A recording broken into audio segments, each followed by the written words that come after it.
Coming up on MilCyberSync, experts calling for more identity engineers to join the ranks to fight cyber threats. Also ahead, warriors wanted in the small business sector. More on the Army's search to better bolster its hardware and software.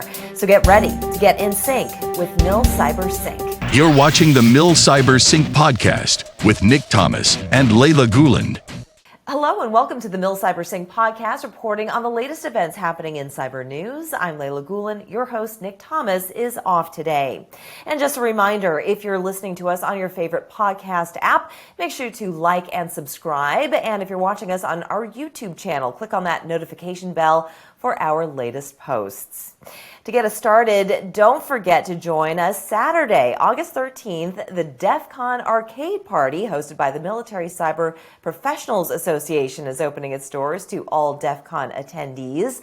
A DJ will be spinning your favorite beats while you enjoy a variety of your favorite video games. It'll be a way to have a little fun while sharing information about technology in support of the MCPA's nonprofit STEM education mission. It's all free, but attendees are asked to consider donating to our charity in Bitcoin, card, or cash on site. CISA says the U.S. government needs to be more proactive when responding to and mitigating cyber threats. Agency Director Chris Krebs spoke at the Black Hat Cybersecurity Conference in Las Vegas this week and says the government needs to be smarter, more efficient, and more organized. Krebs says the response to rising ransomware attacks over the past several years has been one of the biggest collective falling downs of government and industry. CISA is currently working with the Aspen Institute's digital team to examine how the government can improve its tech and data-oriented responses. This includes having the government establish a U.S. digital agency that incorporates elements of CISA, the National Telecommunications and Information Administration, and other federal agencies. It has long been agreed that identity authentication is one of the first lines of defense against phishing scams. But experts are saying some agencies are continuing to struggle because there's a shortage of identity engineers in government. Identity, Credential, and Access Management, or ICAM, program management offices aren't universal yet because most federal investments in training produce red and blue teamers, offensive or defensive-minded professionals.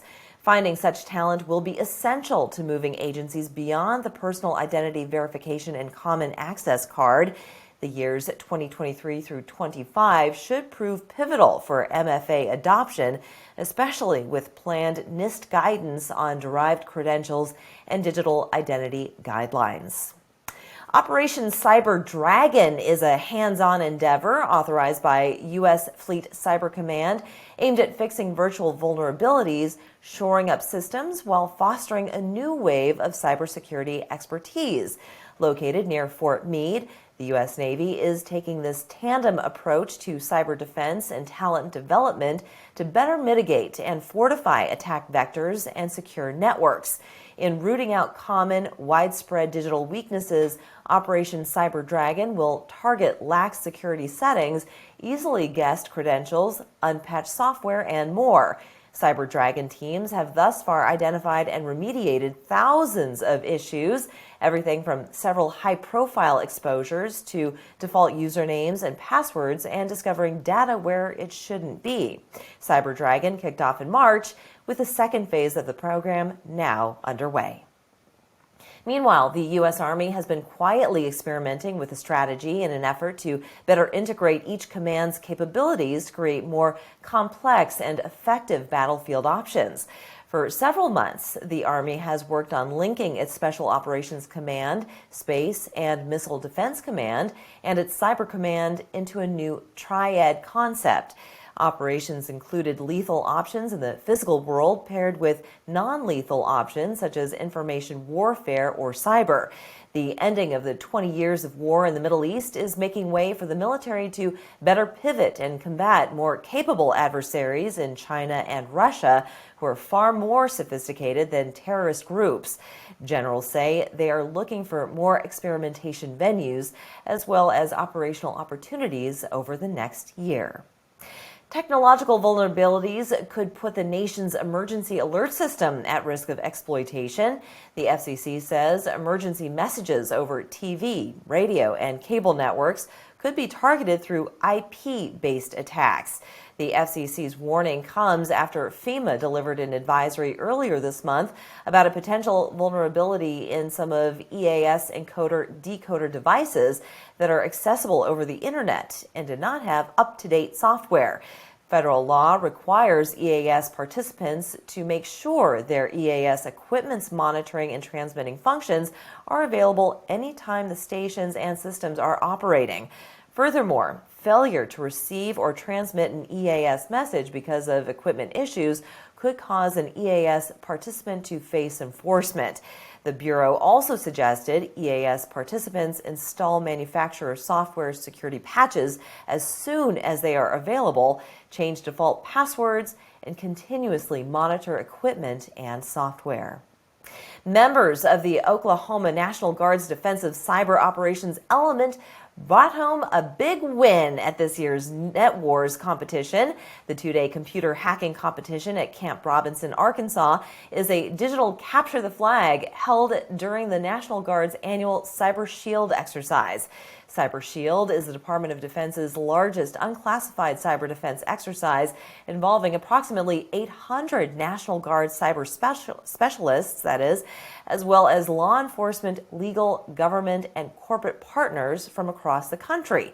Attending exercises like Cyber Shield helps the DCOE continually sharpen their skills as new threats and adversaries emerge online. Before we go to break, if you're listening to us on your favorite podcast app, make sure to like and subscribe. And if you're watching on YouTube, click on that notification bell for our latest post related to everything military, cyber, and cybersecurity. When we come back, the Department of Veterans Affairs under fire for failing to comply with cybersecurity demands. That story and more after the break. Today's network and security monitoring solutions are vulnerable to overload situations that lead to decreased visibility and undetected intrusions. Monitoring applications require hardware to keep up with real-time traffic analysis, making it complex and costly.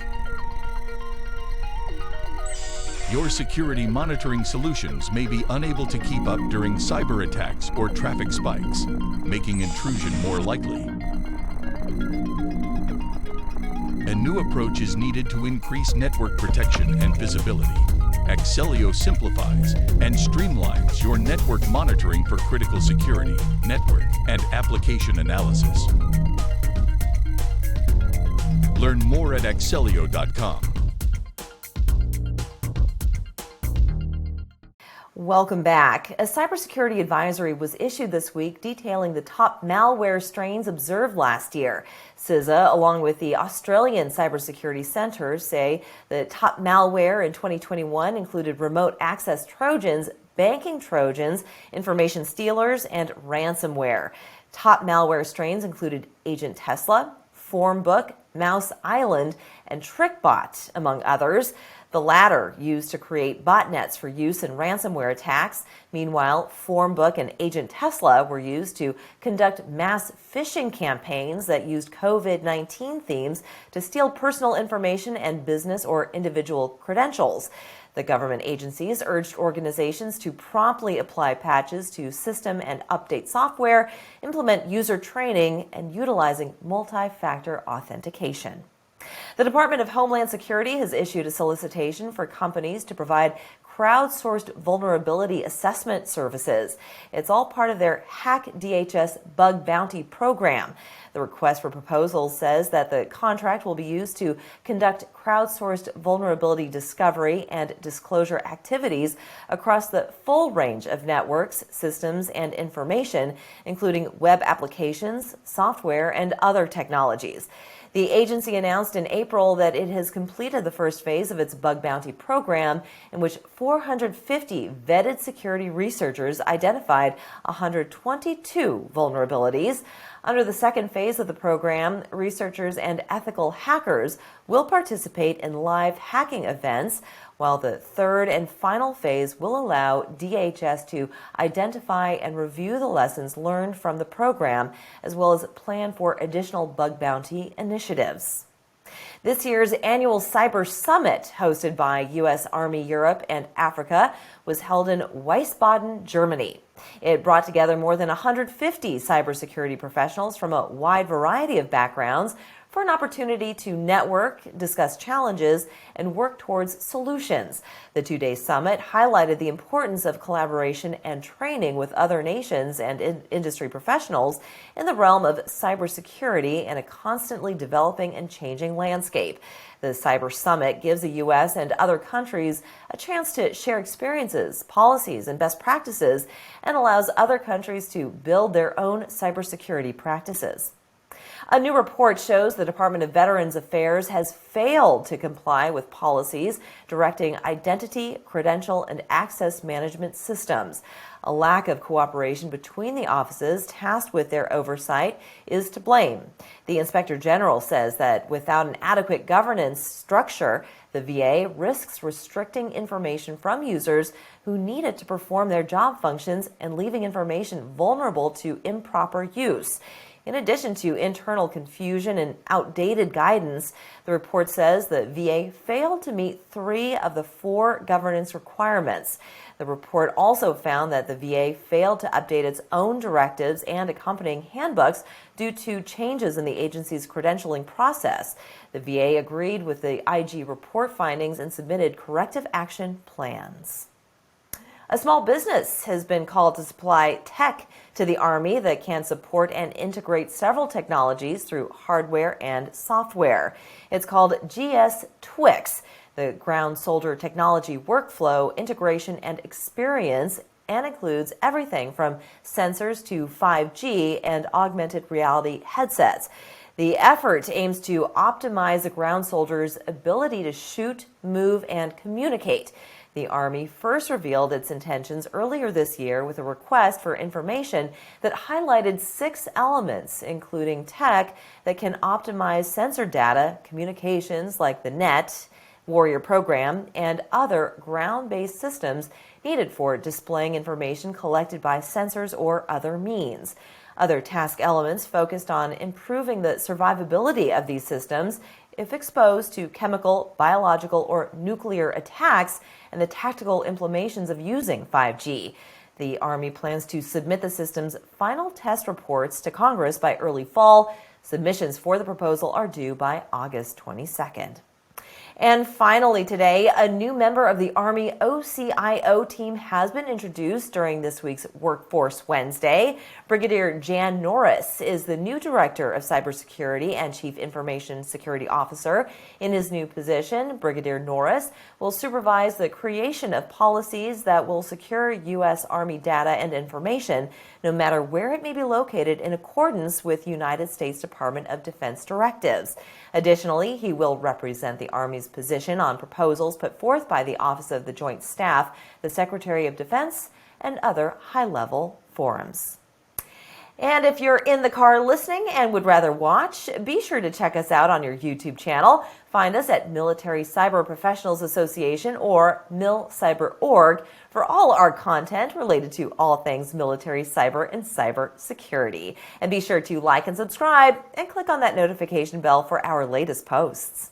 Well, that's going to do it for me. Thank you so much for watching and listening. You're now in sync with MilCyberSync. We'll see you again next week. This has been the MilCyberSync podcast, brought to you by the Military Cyber Professionals Association. If you're listening to us on your favorite podcast app, make sure to like and subscribe. And if you're watching us on YouTube, click on the notification bell for our latest posts. Don't forget to mark your calendars. The DEFCON Arcade Party is back. It'll be a great event hosted by the Military Cyber Professionals Association for all DEFCON attendees.